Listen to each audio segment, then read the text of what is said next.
Without further ado, welcome to another GCS podcast with myself, Chris Tasker, and the lovely Rory Batt, who we have with us today.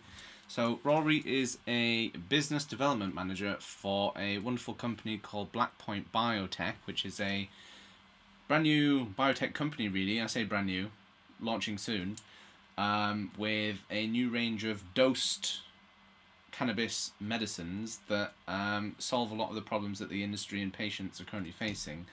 So a little bit of a quick background on Rory. Rory is a Master of Science and has also studied cannabinoids and their uses in numerous diseases, primarily diabetes, and also wrote his dissertation on the topic and the medical applications of cannabinoids in diabetes too. So Master of Biochemistry and Science, and we're going to have a little talk today about Blackpoint, how Rory's got into the cannabis industry, what his sort of journey was as well, learning about cannabis science, and we're going to just have a bit of a discussion around the future of cannabinoid medicine, some of the problems that patients are facing, some of the problems that researchers are facing, and then also talk a little bit about how Blackpoint is positioned and looking to solve a lot of those problems and bring a new generation of cannabinoid medicines to the cannabis industry. So, I don't know, Rory, if you'd like to start by giving us a little introduction to yourself, because I know I haven't quite done you justice there, but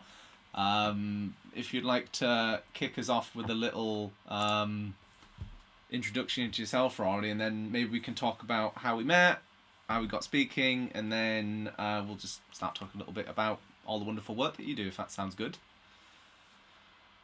Sure. Yeah. Thanks, Chris. No, it was a great intro, and thanks for having me on. Really looking forward to taking a deep dive today. But yeah, so just to expand on your intro, I studied the endocannabinoid system. I think was the bridge to understanding how cannabinoids work in the human body and to understanding the applications of cannabinoids. And I cannot believe that researchers and the scientific community got until roughly the 1990s without really realizing that there was an entirely new bodily system alongside the nervous system, the immune system, that was quite a significant regulator of human physiology. And as it turns out, as we turn over more stones through research, we understand how significant the endocannabinoid system is to regulating human health. So, I mean, it's probably one of the biggest rabbit holes I've ever been down. And the deeper I go, the more I sort of learn and uncover.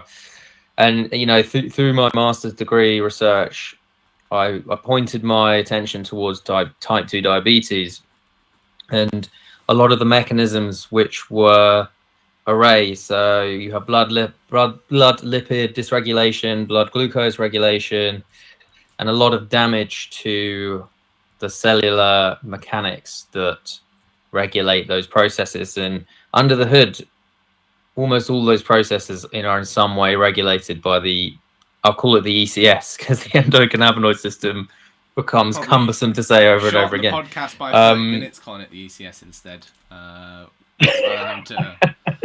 yeah, every time. we've shaved a lot of time off that one.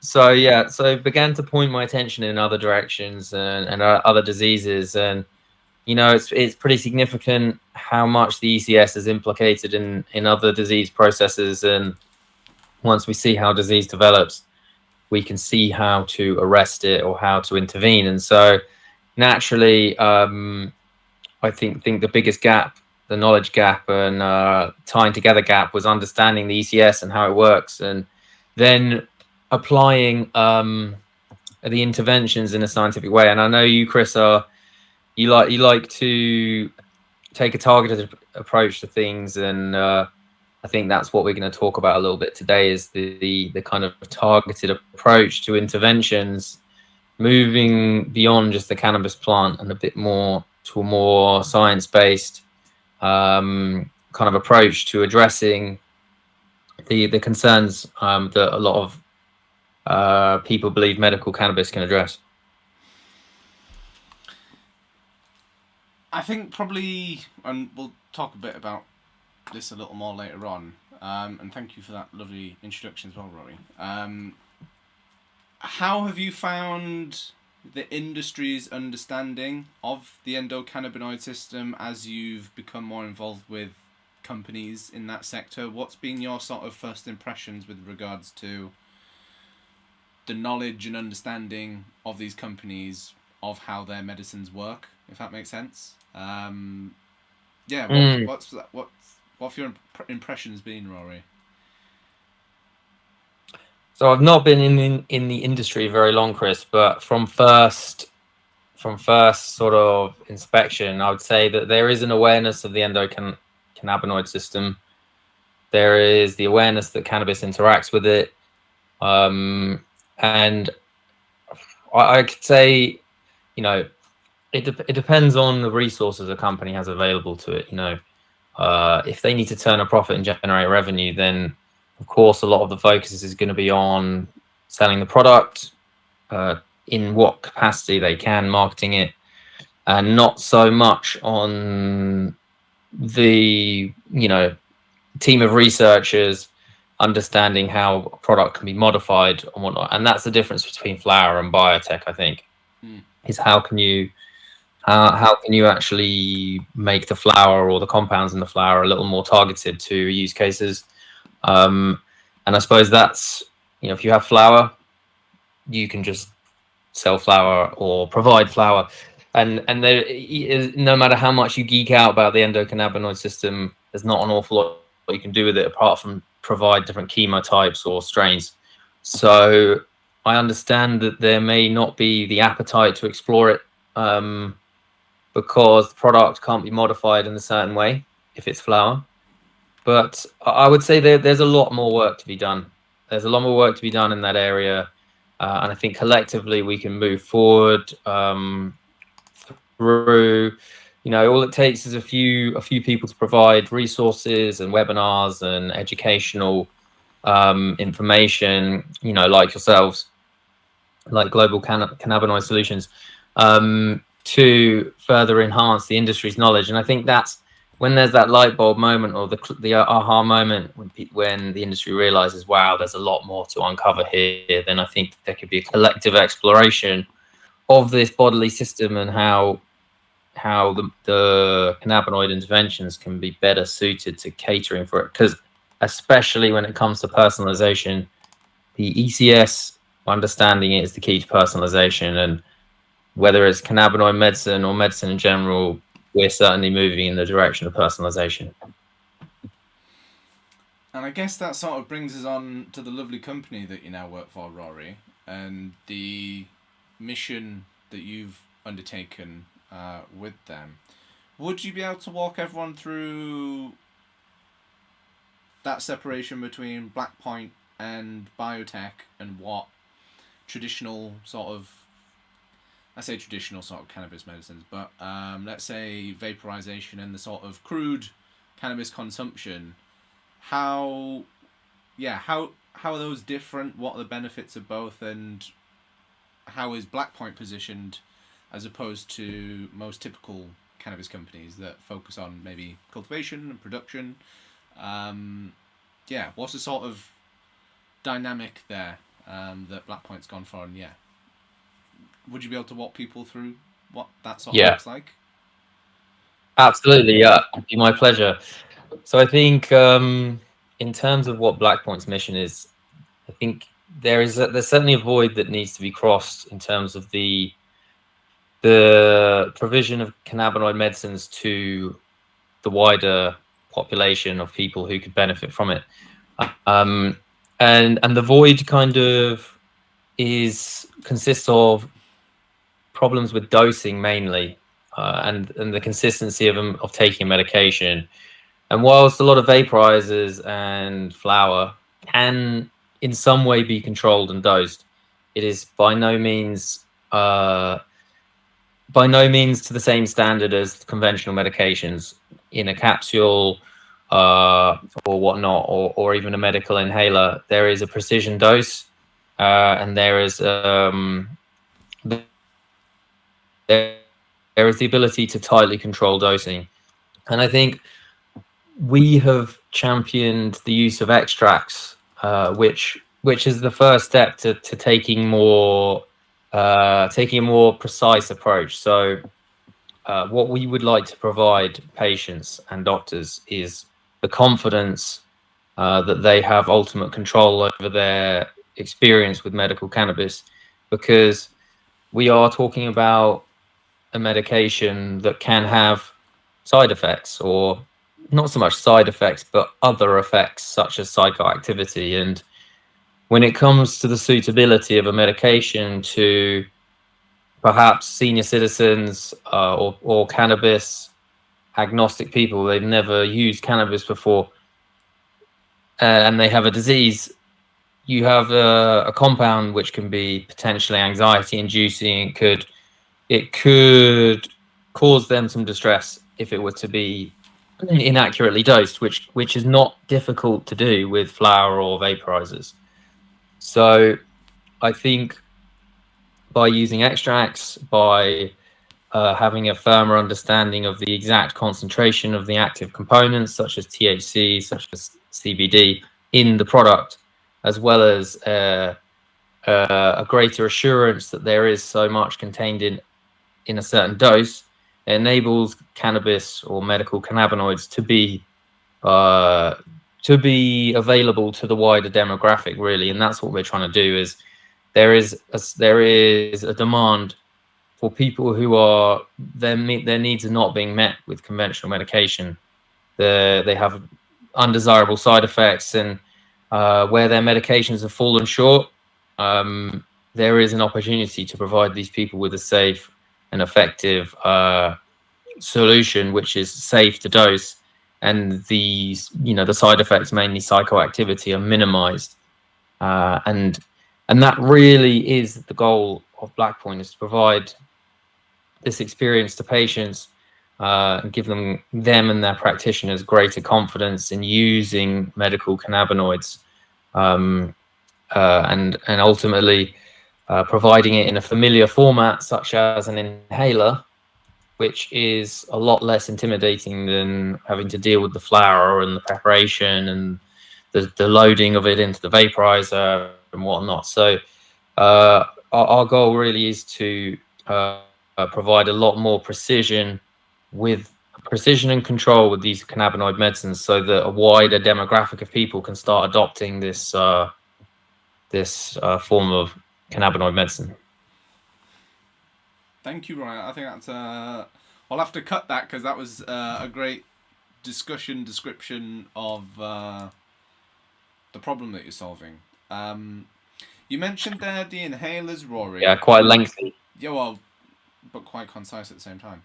Would you be able to talk a bit more about those inhalers and the sprays and products that you've created, and some of the problems that those negate? Because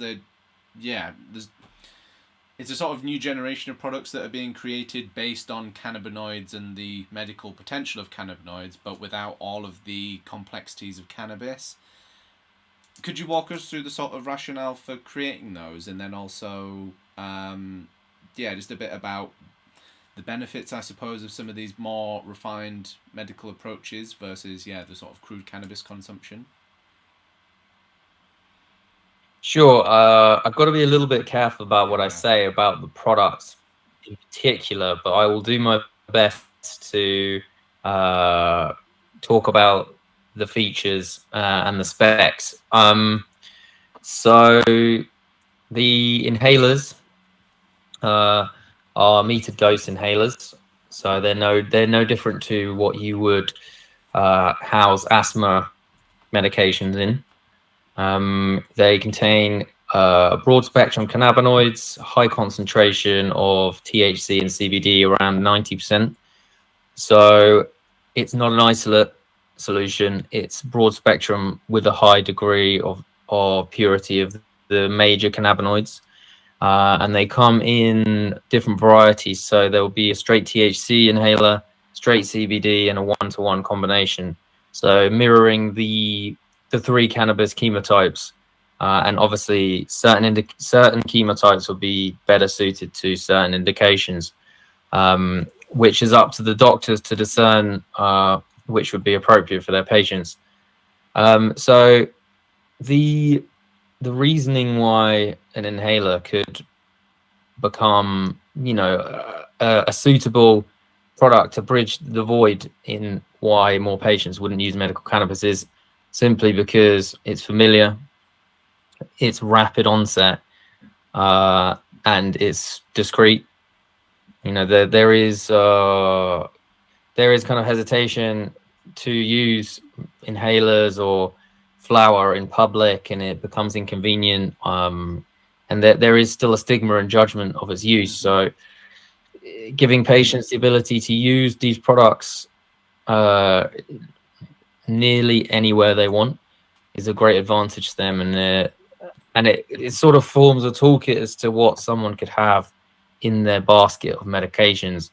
There's rarely one medication to rule them all, but an inhaler specifically would be a great addition to someone's toolkit, as it were, to cater to those times where they would need rapid onset of the medication in a very specific window of therapeutic efficacy without the psychoactivity. If someone has to hold down a job and they have to administer the medication at work and they have to give a presentation in an hour, then they would probably do well to have a very, very, very specific administration of medication. For example, I can't say that's an example for all patients, but yeah, you get the gist.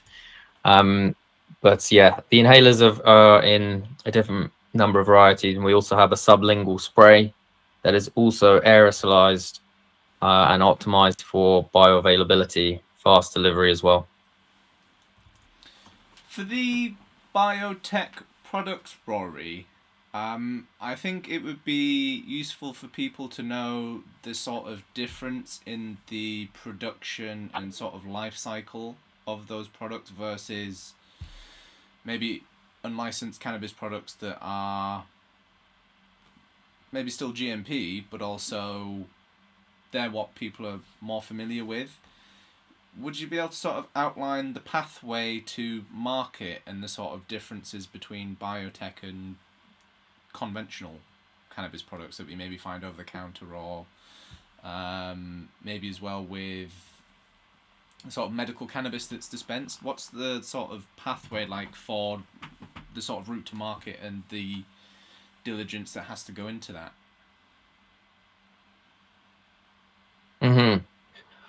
So, I mean, there's differences and similarities along the pathway, but I suppose the fundamental difference is, between providing flower and biotech is you are actually using technology to enhance the experience, and in this case, delivery of the APIs, which are CBD and THC.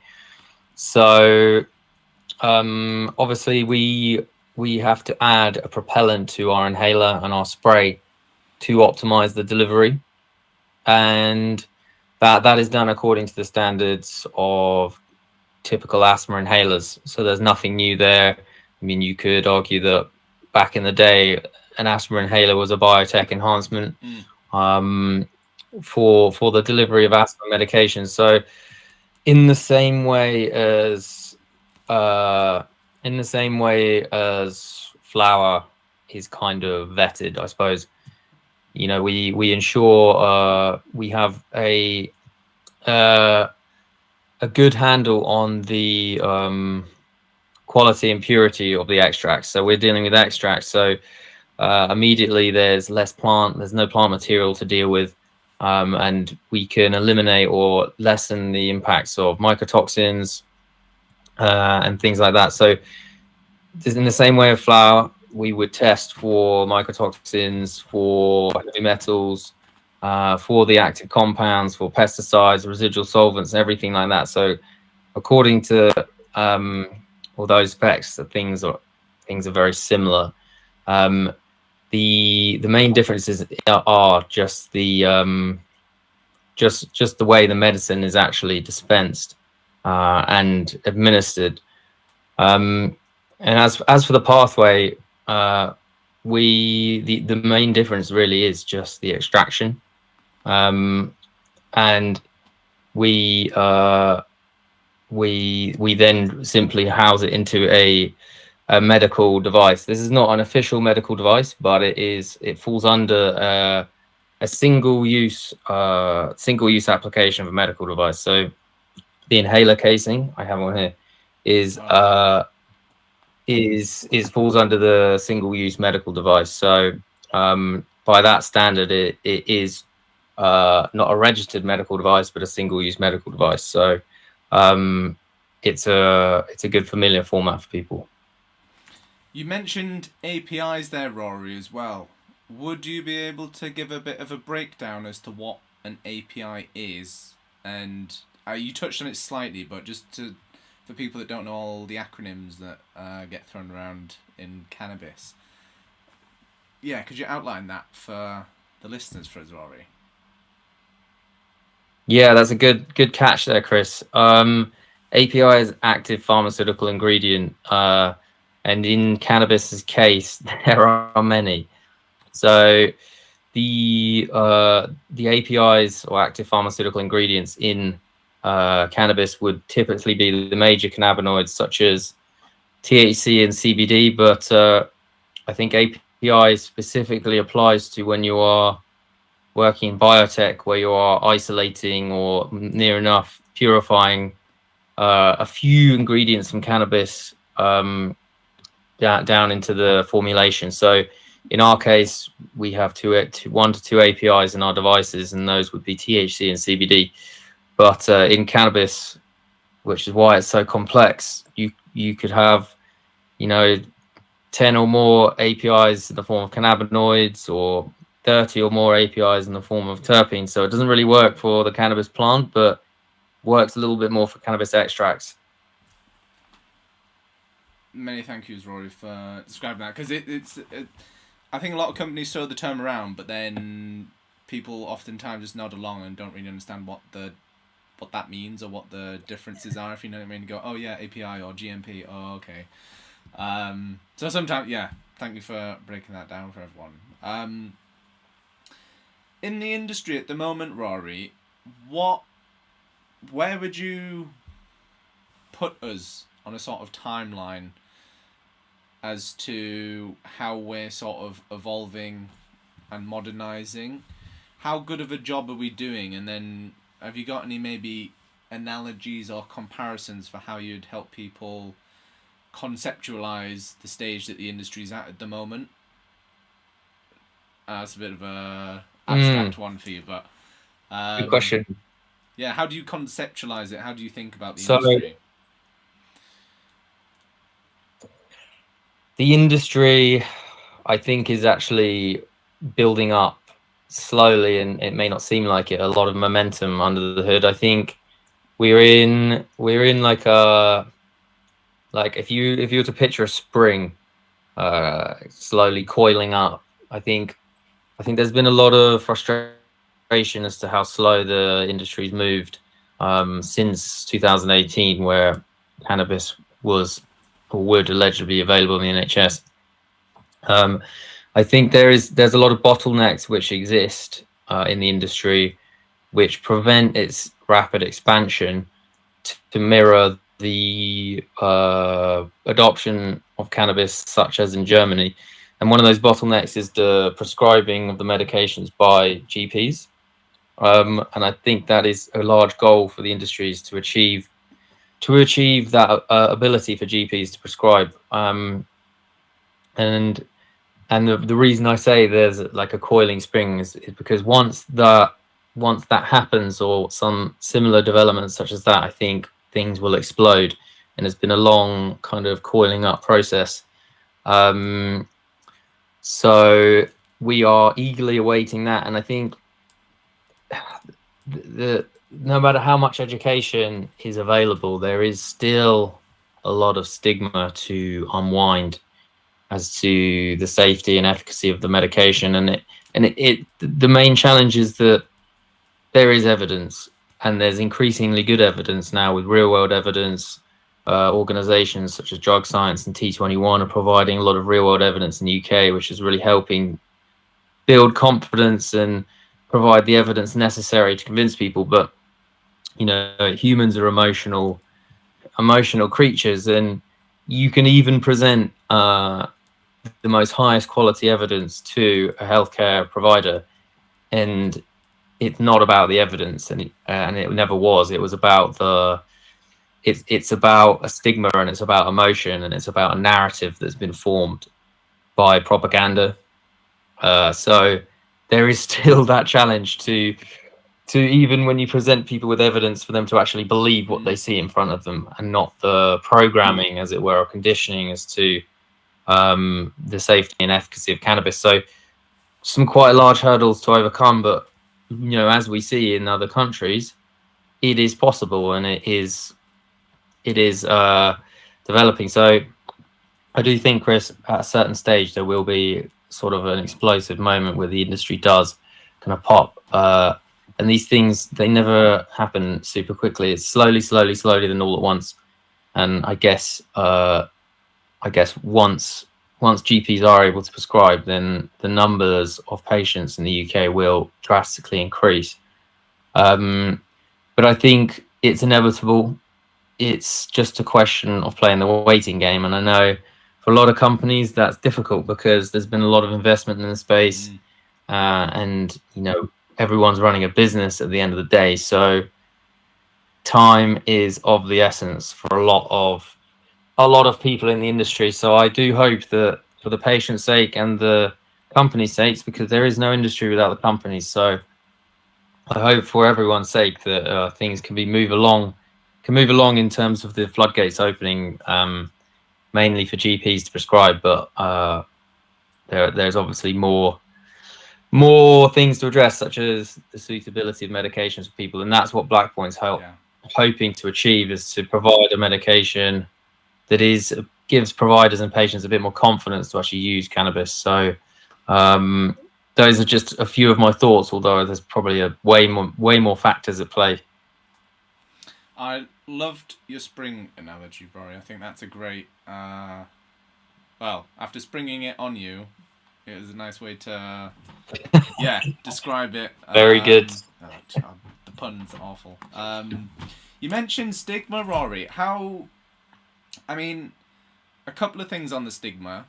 How often? I know, even though that Blackpoint's creating more refined medical technologies, let's say, how do you find there's a difference in perspectives when it comes to having those conversations with maybe partner companies or potential clients or would-be prescribers? Do you feel that they're more opposed to the plant side of things, and are they slightly warmer to some more of the medical devices and medical delivery methods, or do you find that it's still just an overall apprehension around cannabinoids as a whole?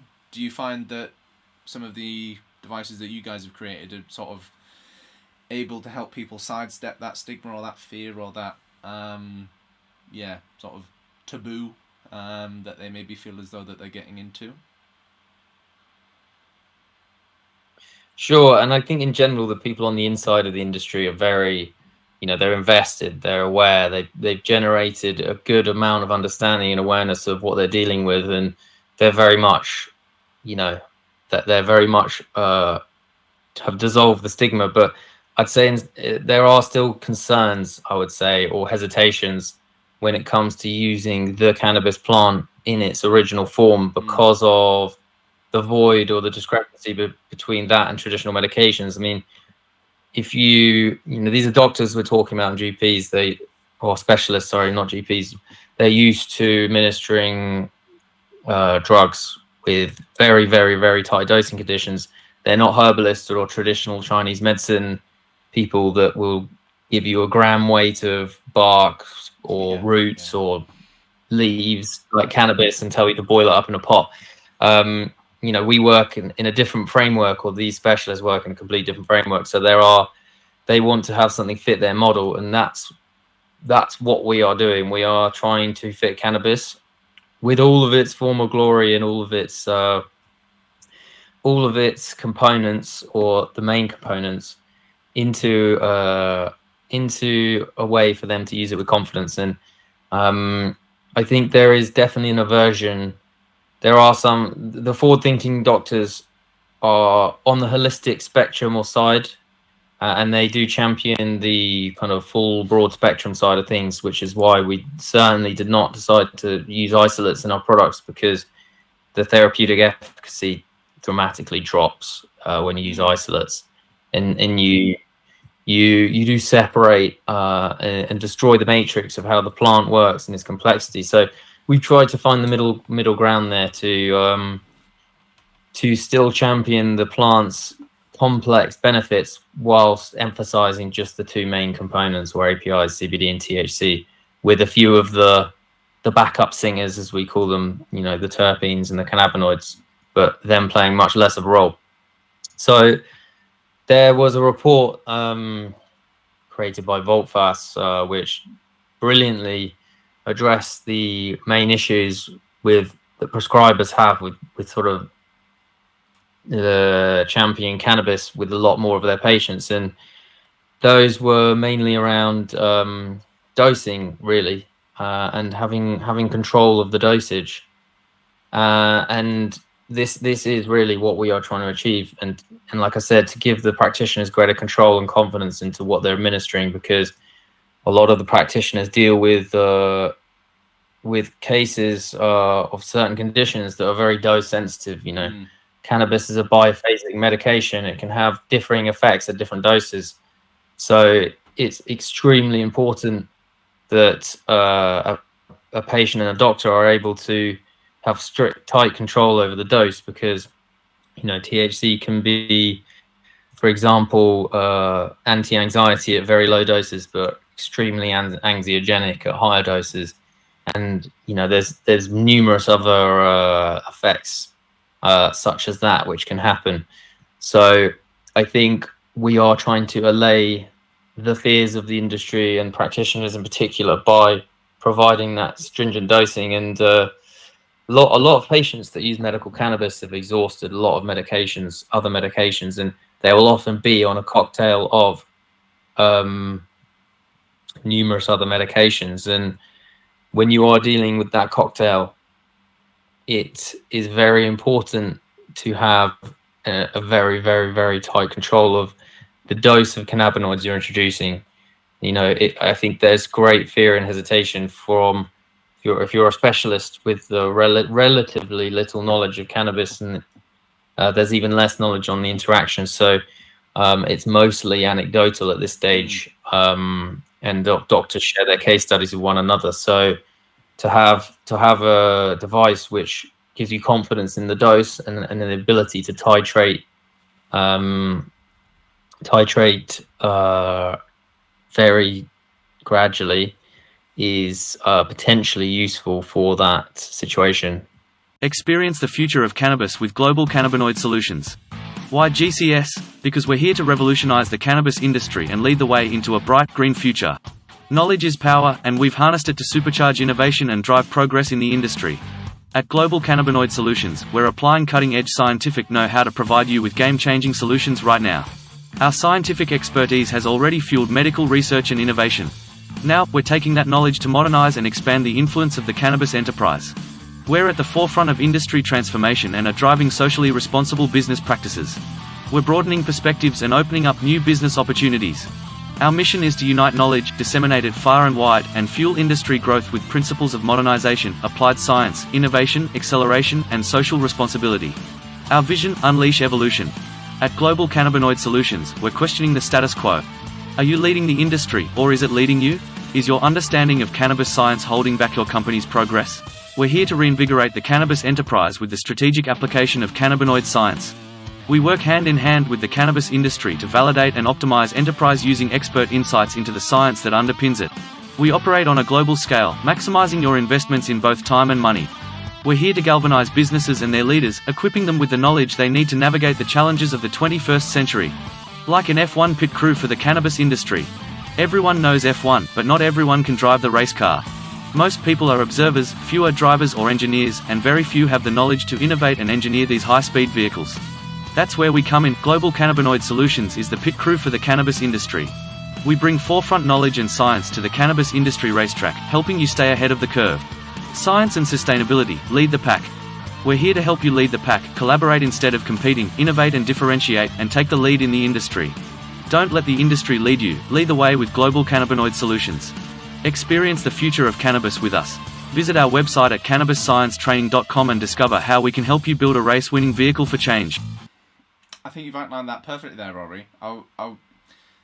Next stigma question for you is, what I like to ask people is just, personally, what do people think of the work choices or the professional direction they've maybe gone in?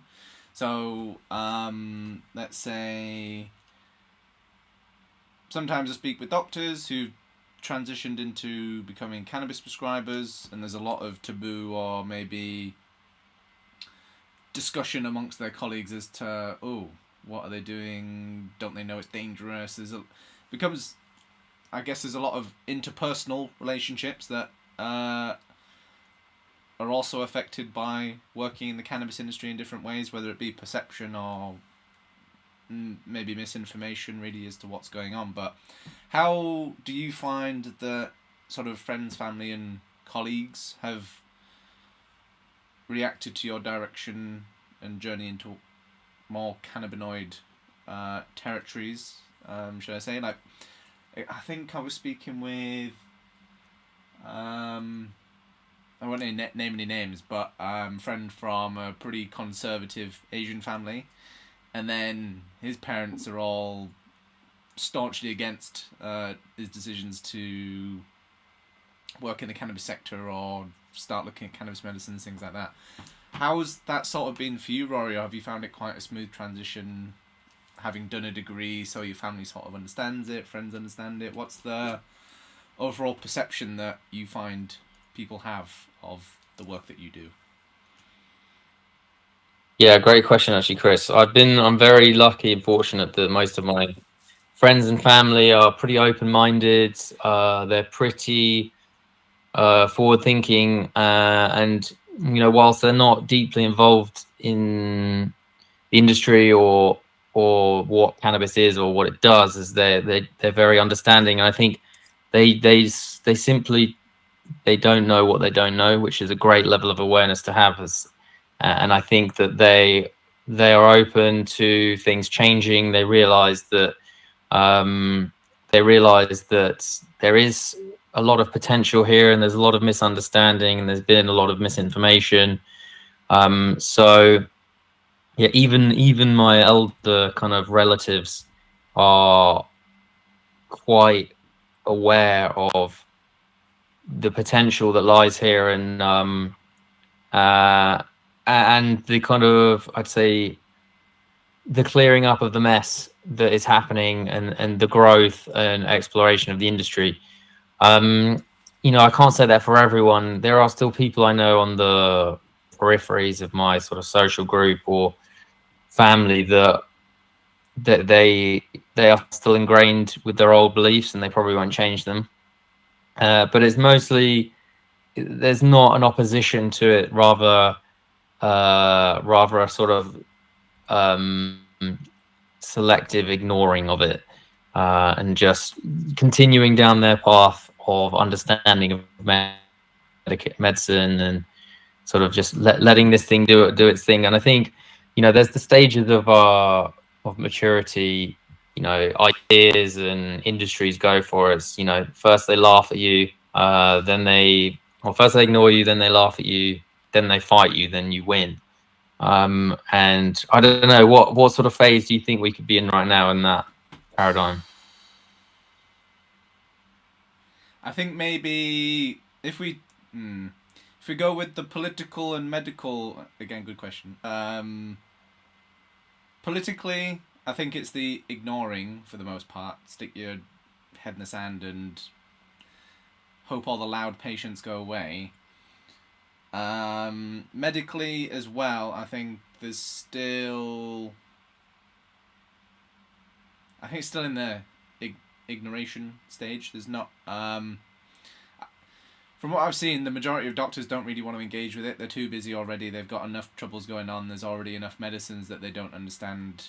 And if you look at the daily schedule of the average medical professional, there's 100 things in that 24 hours, and they don't need a whole new 100 things to go through when it comes to cannabis because of all the nuances and challenges. And so I can see why there's a lot of people that are maybe still staunchly against it, but as that sort of tide turns that we were talking about, I think going back to the spring, I think that's when a lot of the fighting will go, and there'll be a lot of frustration around, oh, well, don't you know these things called schizophrenia, and don't you know that you're going to cause psychosis by giving these medicines to patients? And like, yeah, obviously name a drug that doesn't have potential negative side effects, but also most of those other drugs have had 50 years to be developed and refined, and processes refined as well. So yeah, that's a good little thought experiment as well, Rory. To be honest, I reckon the majority of people are pretty open-minded in the UK, I'd say, when they've got information in front of them. But a lot of the times we take on the opinions of whatever opinions we're presented with. We don't necessarily go and do our own research or investigate the issues ourselves. We'll go with what the group says, or maybe what their friend says, perhaps, and what they've heard from friends and family, rather than maybe what they've researched themselves. I know when I was looking at I was looking at medical research information and where people rely on and who they go to for medical decision making. It seemed as though doctors, okay, they'll acknowledge the doctor's ideas, but they'll still go to friends and family to get their thoughts on what they should do. A lot of people also research media, but it seems to be friends and family and aunties and uncles and whatnot are where people, I think that was the greatest proportion, or the most respected and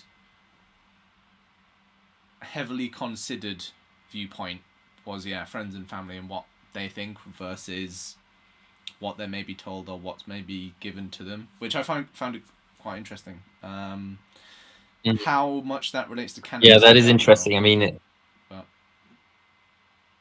yeah, that's a good question. I mean, what you described is like the Chinese whispers phenomena, where even in published scientific articles, there once originated a certain let's say theory or opinion that then it just gets perpetuated across other articles because it keeps getting referenced down the pipeline, and then it becomes the conventional sort of narrative or understanding, but it was unfounded in the first place. But yeah, with cannabis, I think it's like multi-directional, isn't it? You'll hear mostly about cannabis on the news from friends and family, documentaries, and rarely would you speak to a medical professional about it. Like, let's say you're a specialist who's actually done a lot of education and taken it upon yourself to educate yourself around it, then the majority of your information is actually going to come from sources that are not up to date with the latest science or the latest kind of developments, and it is still rooted in this old narrative about there is certainly a risk of psychosis with cannabis, but I don't think it's as severe as has been traditionally understood. And there's certainly, like, the reverse correlation is that people with psychosis tend to use cannabis a lot, so that's certainly a factor.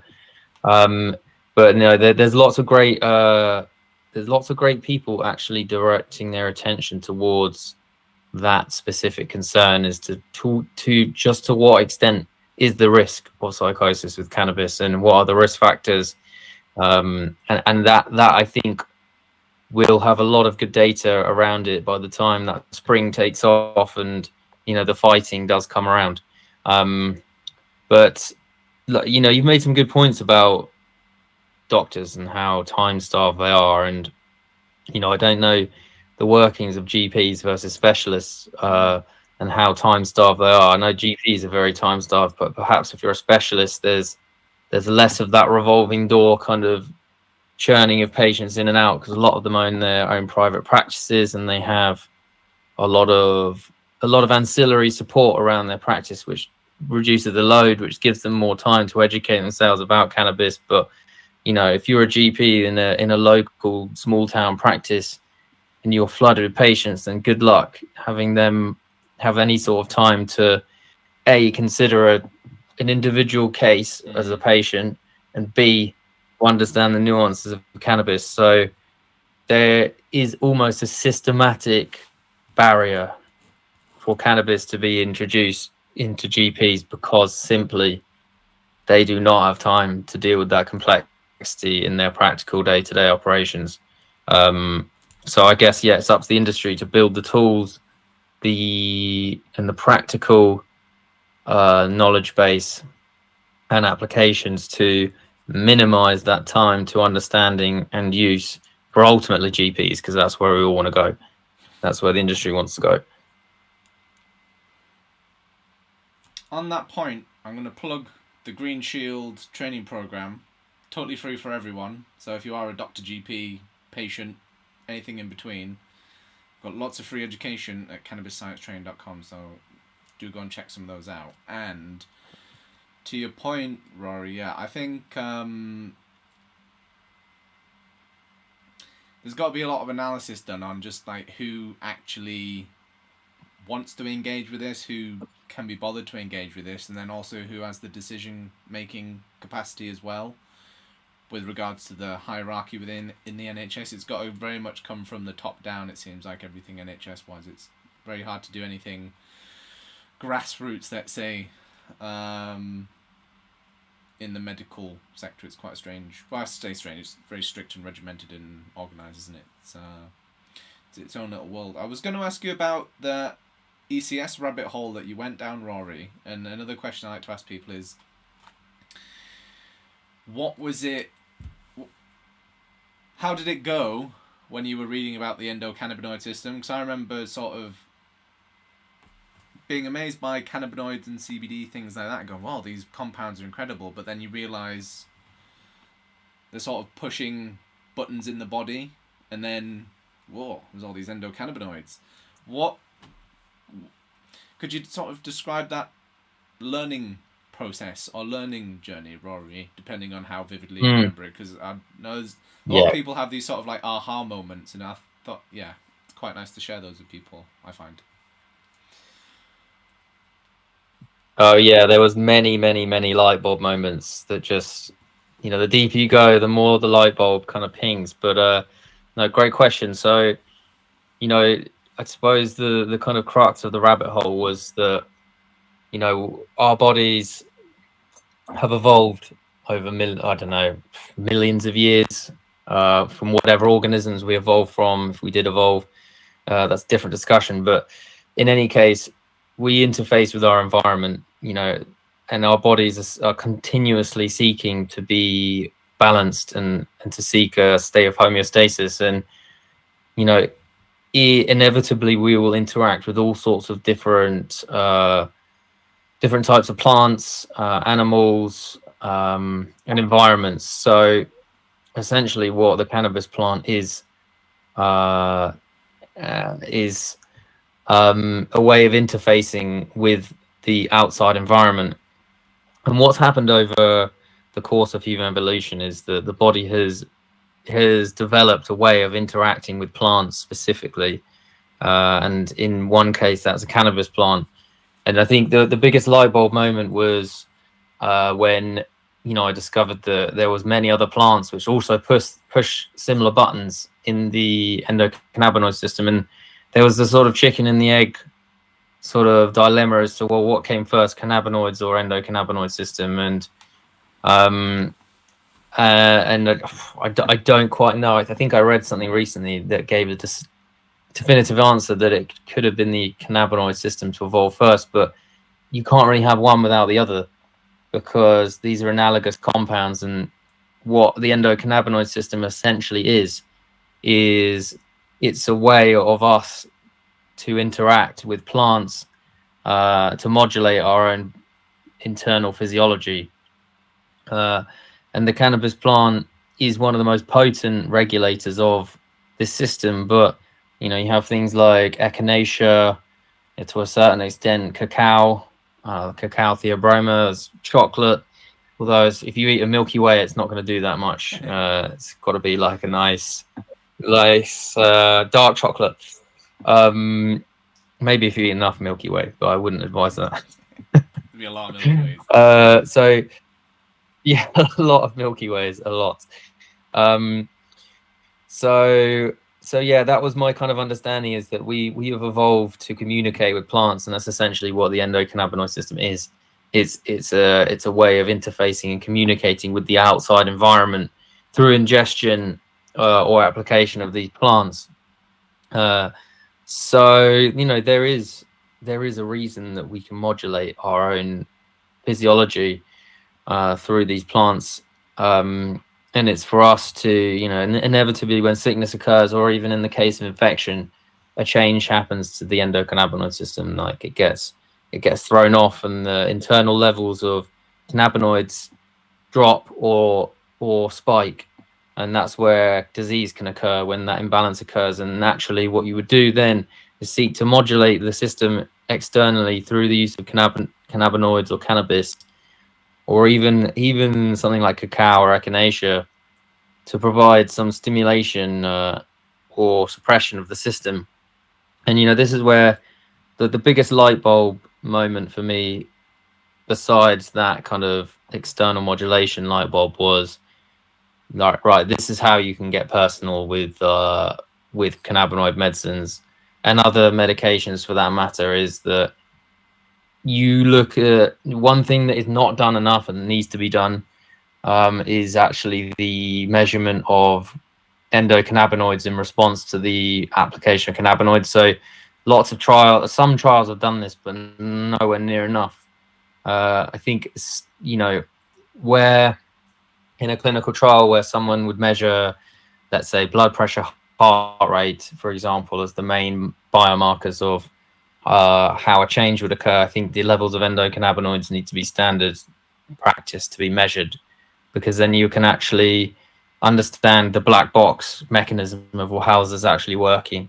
And especially when it comes to individuals, you can understand exactly, firstly, before the intervention, how is their endocannabinoid system behaving? Is it upregulated, is it downregulated, or is it fine? And then you measure it after the intervention. This is expensive, and people with a lot of money and resources can do this kind of research, and it is sadly kind of limited to big budgets. But you know, there's great way to understand it in the same way as you'd look at someone's genomics and epigenetics to describe how to treat an individual with a certain condition. But no, so like for me, the endocannabinoid system was the pathway to personalization with cannabis specifically.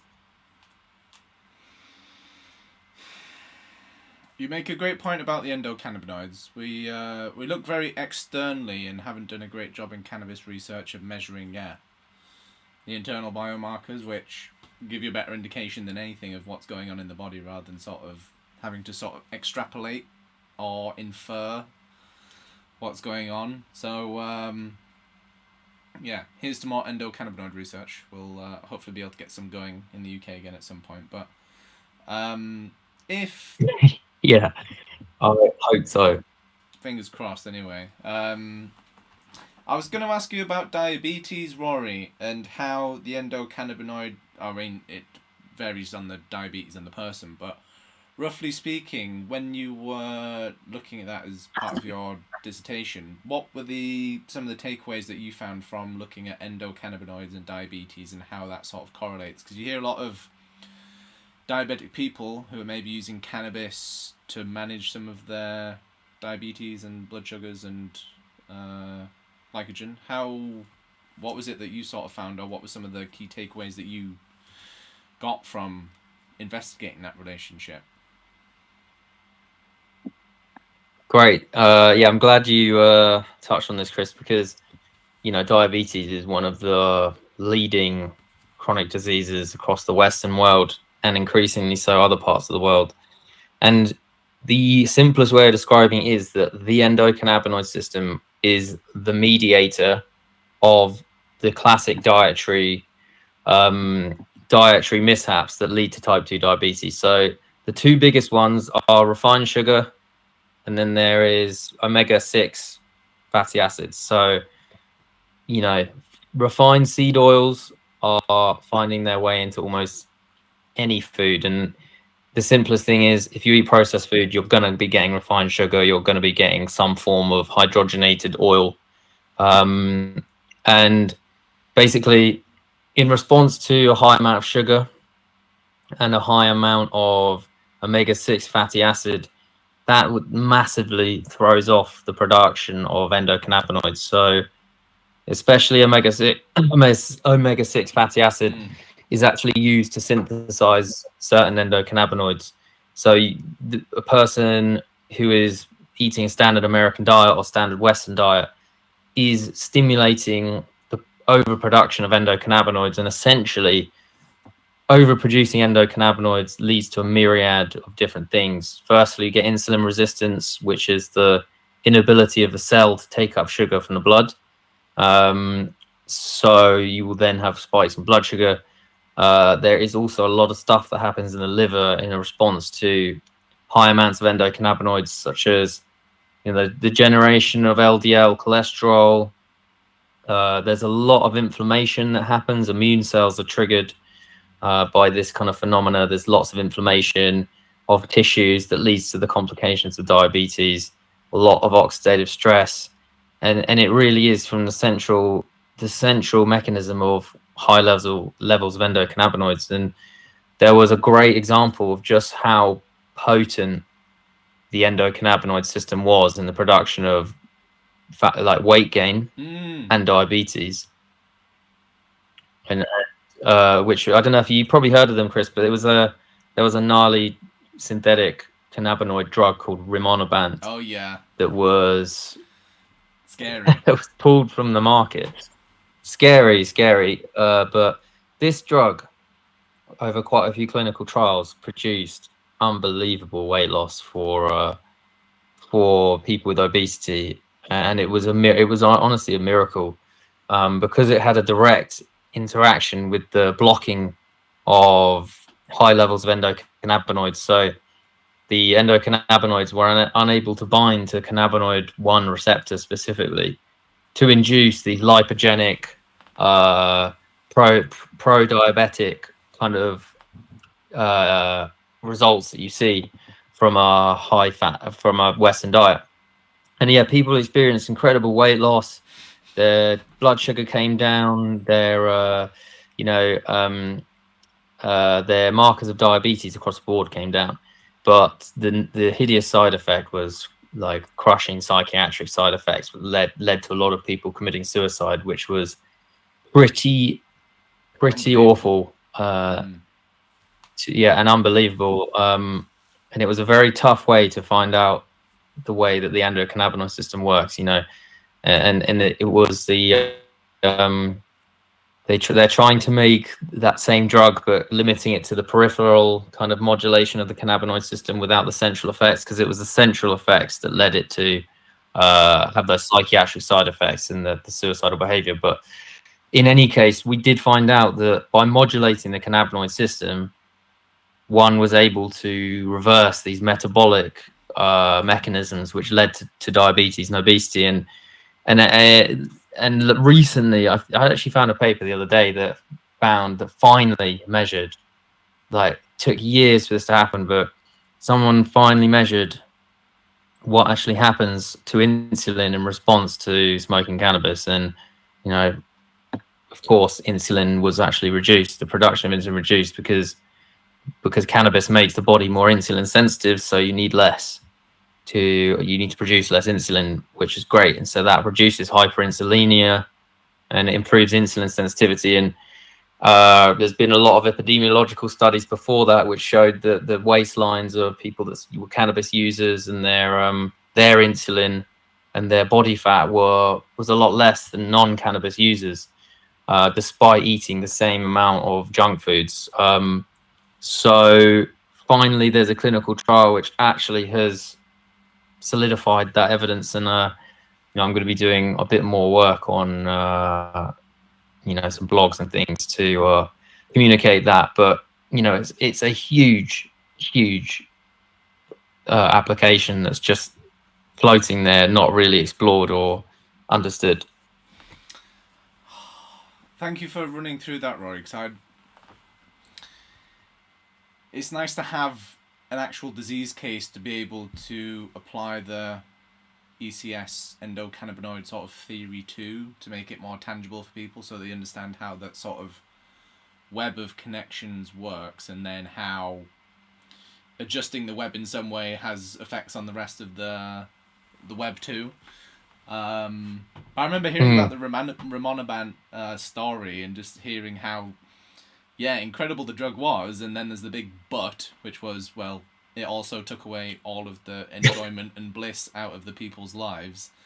And so, insane that you can have that sort of effect on a person just by pushing the buttons of the endocannabinoid system as well. And then also the unwanted effects that can come from messing around with it, experimenting with it, and playing around with it too. So it's quite it's probably the best example now, with it's the best case really that shows you the impact or the potency perhaps as well of the endocannabinoid system and the applications and potential. But it sounds like, Rory, you're going to have to write your dissertation into a little series of blog posts or something, or some sort of content for people, because how many people with diabetes in the UK and beyond, I think they'd be really interested to know how all of these cannabinoid medicines interact and what's going on in their endocannabinoid system as well. Omega-6, a lot of people don't know about. And weight gain and being able to... just playing with the Omega-6 and Omega-3 and what that can do to a person too is quite interesting. Oh, absolutely. We've all heard about the benefits of Omega-3, and, that it's a ratio thing. If someone who ate lots of, let's say, processed food, they can still offset that by taking a lot of omega-3 or eating a lot of fatty fish. And the goal here is to prevent as much of this as possible, and a lot of it can be prevented through diet. It's just cannabis is the secondary approach to take when you're already too far down the line to sort of rebalance yourself. But the primary intervention really is diet, and stress and well-being and all the other pillars of health that we all hear about. And really, cannabis is just something you use to, hopefully, for a snapshot in time, to reestablish equilibrium. And there's always the swings and roundabouts with health throughout the lifespan. So there would be a time where one would use cannabis to facilitate balance again, and then take a break and then come back. And I think the whole, it's not a question of you either use it or you don't. It's you use it specifically in certain points in time for a certain period of time. And that's the same with herbs. Is the herbs can actually have deleterious effects if they're used long term for too long. And the use of herbalism is really quite scientific and quite technical. So I would certainly advise against the chronic use of high dose cannabinoids without precision as well, because that's not really what they're designed for. It's to bring back homeostasis, and once homeostasis is restored, there's no additional need to, once the cannabinoid system is nudged back into place, beyond the kind of hedonistic properties of cannabis, there's no additional need to use it. So I think that's certainly something I've realized in the past. And I think we've talked about this before, Chris, is there's not a need to take massive doses of cannabinoids. Sometimes only a small amount is needed to nudge it back into place, but that depends on someone's disease severity and how long it's been occurring, and that will obviously influence how much cannabinoids and for how long someone will need to take. But in a lot of cases, for a lot of people that have slight imbalances, functional imbalances, it's simply a few nudges. Another great point there, Rory. You remind me so much of a friend called Toby. It's sort of like testosterone in a way. When you start interfering with the internal systems with exogenous compounds, people don't realise the effects that can have on the body. And so if you're plugging in the gap with exogenous substances, when you take away that exogenous substance, i.e. testosterone, your natural testosterone is suppressed during that period, and then oftentimes it doesn't come back. And so I think there's the same danger with cannabis now, that you can end up suppressing your own endocannabinoid system in a way, and also potentially doing more harm than good over the long term, and altering what is the equilibrium or homeostasis for your body, because it's used to having that sort of external crutch that helps prop up the system, or leads to some sort of epigenetic changes, who knows. But Absolutely, it's very similar to that. And I think just like a band-aid, you don't keep a band-aid on for the rest of your life. You keep it on until the wound is healed. You provide an environment which healing can occur, and then you rip it off. Great analogies or today, slowly, Rory. depending on your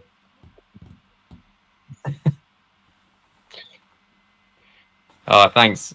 It's like to get creative with unless you get creative with describing cannabinoids, a lot of people can fall asleep, including myself. So you got to make it fun.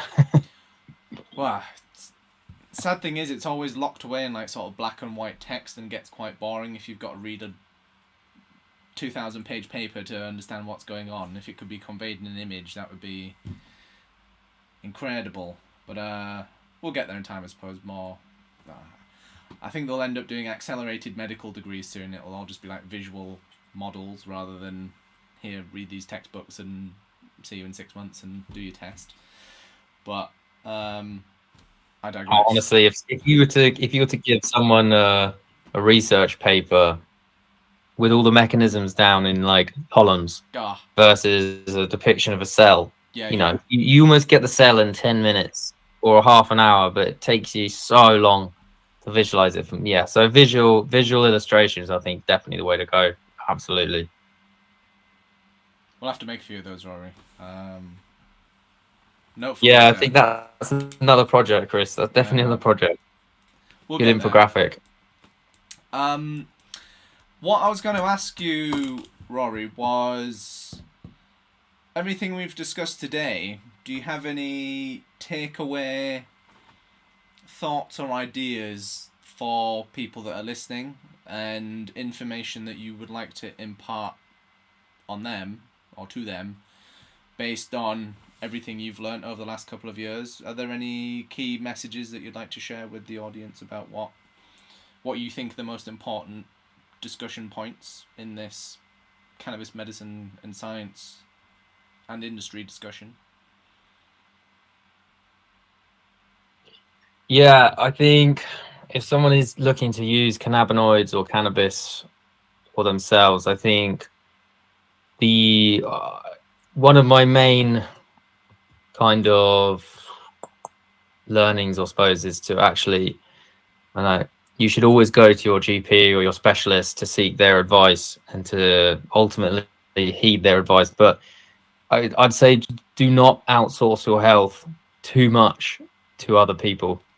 Take control of your own health, and take control of the learning around your own health, because your health is your greatest wealth, and it's the foundation that you build the rest of your life on. So to outsource the foundation of your life to someone else is risky, especially as there's so much disparity between what conventional medicine says versus alternative medicine, and also how long it takes things to drip down to the pipeline of actually being used in practice. So I know some people don't have a luxury, but if you are healthy and you have the time and you have some inclination to look into your own health, definitely take that time. But in terms of cannabis, I think use intuition. listen to what the experts say and listen to their recommendations, but don't be afraid to try different products and different formulations to find your own suitability. You can go down an endless rabbit hole of science and mechanisms and everything, but one of the most powerful things is intuition, and just to tune in to how a medication or how a certain type of cannabis is you're responding to, whether that's the use of a journal or a diary. But I think don't be afraid to shop around. Don't be afraid to try different things and to document your own experience and to be your own doctor. Within reason. When it comes to serious things, certainly use your doctor. But for small health related things, be your own doctor. Those are my own sort of personal takeaways, I suppose. But in terms of the industry, I think, we just need to hang in there, have a little more patience, keep pushing education as much as we can, as well as sharing the success stories that we have as an industry with our patients, and just to continually try and team up as an industry, because it's a small industry and we've got a lot of work to do. So I think if there is any collaboration possible, then it should definitely be capitalized on for sure. Such great points, Rory. Health independence. If you can become... It's no one's responsibility to be hyper knowledgeable of your disease. It's up to you to be the most knowledgeable person on your condition's health, and as much as you possibly can. I think what you said there about outsourcing your thinking is... That's where you end up going down your own medical rabbit holes, and you get passed from pillar to post and everyone's giving you conflicting opinions. Whereas if you go in informed to start with, you've read into conditions, you've read into your health, then you're in a position to be able to ask questions and be informed and able to consent to what's being prescribed to you or what's being asked of you. And I think it goes for everything really. If you can be as independent health-wise, financially, and also creatively speaking, and sets you up pretty well for life now. But thank you so much, Rory. This has been wicked, and I think we've covered everything from business to personal learning experiences through to cannabinoid science and medicine. So I think we've done a nice spread there, and really sort of dissected our individual approaches and collective approaches to cannabinoid medicine in the industry and the science that's available, and then again Blackpoint's approach. What final question for you, Rory? What sort of companies and partners are Blackpoint? I was thinking blockchain there. Blackpoint looking for, and that's another business opportunity. Yeah, we'll do that. That's a side company. What partners are you looking for at the moment? What collaborations are you looking to start? And what sort of people should get in touch with you, Rory? And where can they find you as well, finally? Where's the best places to communicate with you, get in touch? Obviously, we'll put all of the contact info in the description too for people that do want to speak with you. But for the people that are listening, who out there are you looking for? What are the sort of relationships you want to forge? And what are the people that you're trying to connect with at the moment? Yeah, great question. I mean, the best place to reach us, Chris, would definitely be our website. We have a contact form on there, so any questions, people can get in touch with us. But I'd say we are head down, sort of building towards the launch of products in the UK in the new year. So I suppose we'd be interested in anyone that would like to know more about us and our company and our products, and that are interested in championing metered dosing. There is no real, we're not looking for anyone particular, but anyone who is interested in the evolution of cannabis as a medicine can get in touch with us. In particular, those looking for a bit more control and precision with the use of cannabinoids. And if anyone wants to contact me in terms of research and furthering kind of the knowledge gaps and pushing education forward a little bit more, then yeah, best place to reach me is also Blackpoint website. You know, we can try and as well as champion good products, is to also find ways of doing more research and generating better understanding around what we're dealing with, because we're still very early and there's lots of work to do. Well, I've checked off every note on our lists there, Rory, and made a bunch of other notes as well as we went through, but I think we've covered just about every spectrum or element of the spectrum of conversation that we could. I want to say thank you to you, Rory, for taking the time to do this little podcast interview with us, and then also thank you for everything that you guys are doing at Blackpoint to try and improve the industry and develop it further and modernise it and use all of the science and technology that we've got to elevate the industry as best as possible. So thank you for the work that you guys do, and then thank you everyone for listening. If you do have any questions as well, topics that we've discussed that are relevant to you, do feel free to get in touch with either of us at any point. All the links will be in the description so you can find everyone and communicate. And obviously, if you would like some educational stuff, you know, we've got cannabissciencetrain.com. And as well, thank you everyone for listening. We'll be doing many more conversations, podcasts, and we'll probably have a wider Blackpoint discussion as well once you guys launch everything as well, Rory, and we try and do a bit of promotion and try and get more people to understand what it is that you do. But otherwise, I want to say a big thank you, and looking forward to seeing where everything goes, how the industry develops, and yeah, we shall be patient and wait for the spring. And yeah, thank you so much, Rory. Awesome discussion and awesome walk through all of the cannabinoid science and medicine that's out there at the moment. So yeah, thanks very much, Rory, and looking forward to doing another podcast soon. Thanks for having me on, Chris. Really appreciate it, and really enjoyed all the discussions. So thanks for providing a platform for these kind of discussions, and hope your audience enjoys. Happy days. Thank you very much. See everyone soon. Thank you.